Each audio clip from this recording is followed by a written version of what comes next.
Welcome everybody, and thanks for joining us here as you wrap up your Saturday afternoon. I'm Casey Decker. The inland Northwest has endured now 9 straight days of snow. And though some of you may be seeing a little bit of a reprieve at the moment, the end of this wintry onslaught does not seem to be in sight. Michelle Boss is in the Weather Center right now. Michelle, is this ever going to stop?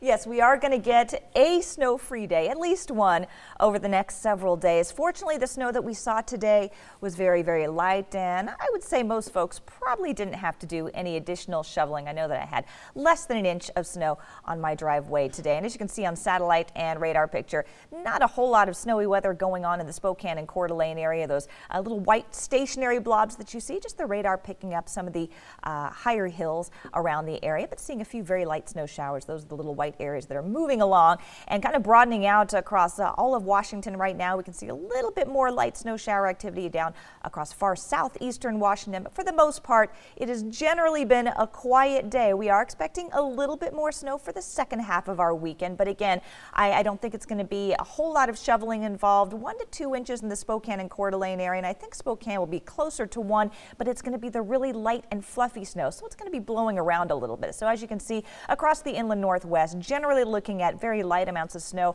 from tomorrow into early Monday morning.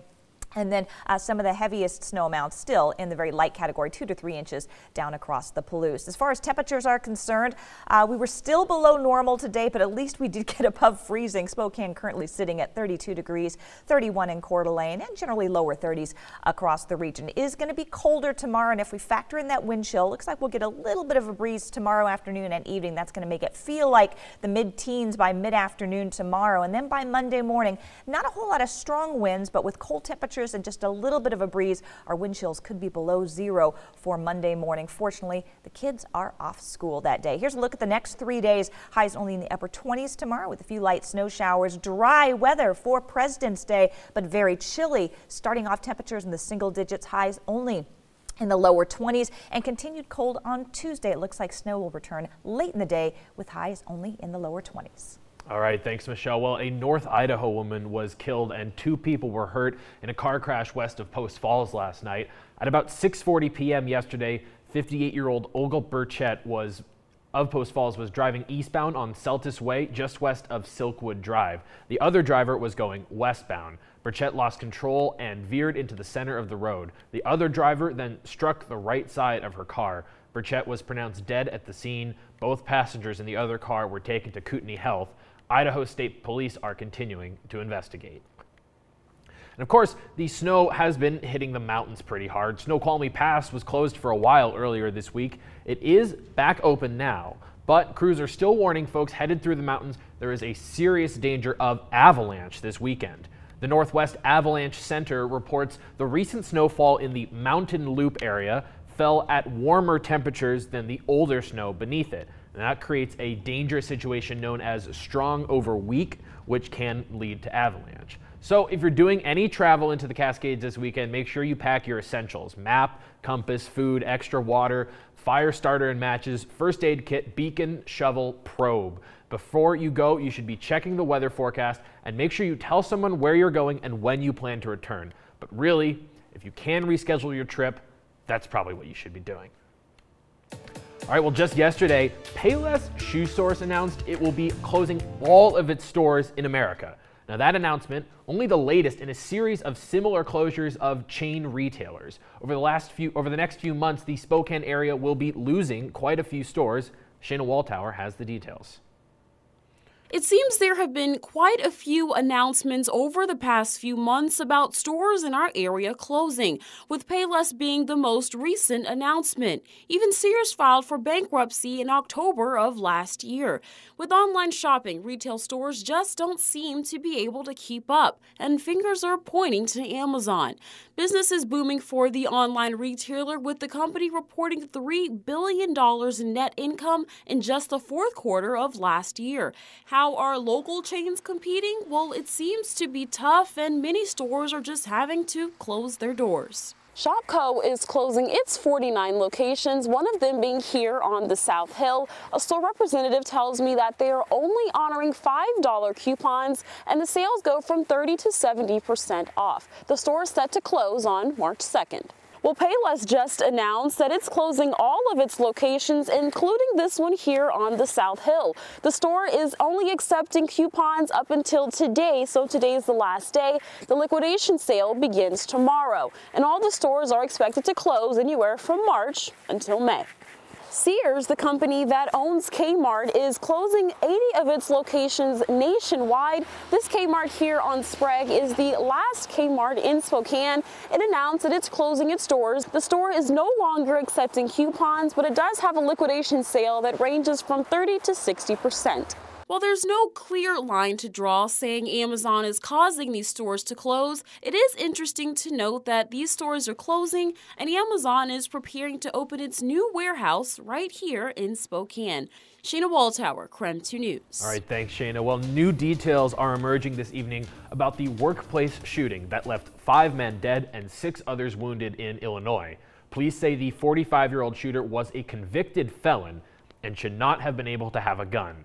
The men killed have been identified as Clayton Parks, the human resources manager, Trevor Weiner, a human resources intern and a student at Northern Illinois University, Russell Bayer, a mold operator, Vincente Juarez, a stockroom attendant and forklift operator, and Josh Pinkard, the plant manager, whose father told CBS News his son was talkative and loving. Police say Gary Martin was a 15-year employee of the Henry Pratt Company plant in Aurora and had just been fired. They say his response was to go on a shooting rampage. Aurora police received the first frantic 911 call around 1:24. Officers went to the plant and a shootout began. It took them nearly 90 minutes to track down the shooter. Today, police saying the gunman was a convicted felon, making it illegal for him to own a gun.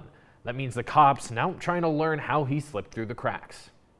Absolutely, he was not supposed to be in possession of a firearm.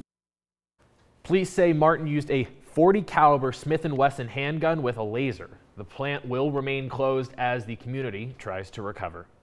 All right, we're going to go to break now. We'll be back in just a few moments. KREM 2 News is sponsored by Cenex, a brand of CHS. At Bathfitter, we love what we do, and we do it well. We help people remodel their bathrooms by installing a custom-made tub with seamless walls directly over their existing tub in as little as 1 day with no demolition in a wide range of styles. And customers love what they get, a beautiful, high-quality bath we guarantee for life. It's the Bathfitter promise. Call now to book your free in-home consultation or visit bathfitter.com today. Opioids are now one of the leading causes of injury-related deaths in Washington state. More people die from overdose than from car crashes. Opioid misuse can happen when prescriptions are taken other than as directed by your doctor. But you can help keep your loved ones safe. Talk with them about the risks of opioid abuse and lock up your medications or dispose of them safely at a take-back program. One honest conversation, one simple step can make a difference. Learn more at getthefactsrx.com.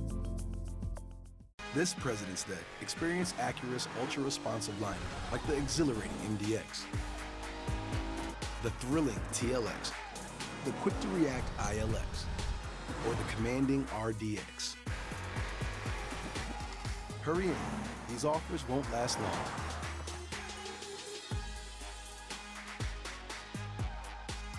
This President's Day, visit your Acura dealer for attractive offers. When you're in the zone at Coeur d'Alene Casino on February 23rd, everything is going your way. You're one of 40 people winning a share of $10,000 extra play cash or $40,000 cold hard cash. And you're earning entries by playing with your Core Rewards card right now because $50,000 are waiting in the zone. And you came to win. Only at Coeur d'Alene Casino. See Core Rewards booth for details. Today, students and instructors gathered at the West Central Community Center for the annual Belly Fest. It's a day for learning cultural dances, and it's designed to help women harmed by domestic violence. But every region has their own kind of unique style because you're blending their folkloric or their traditions for that region mixed in with belly dance. So you have different regions having different kinds of style.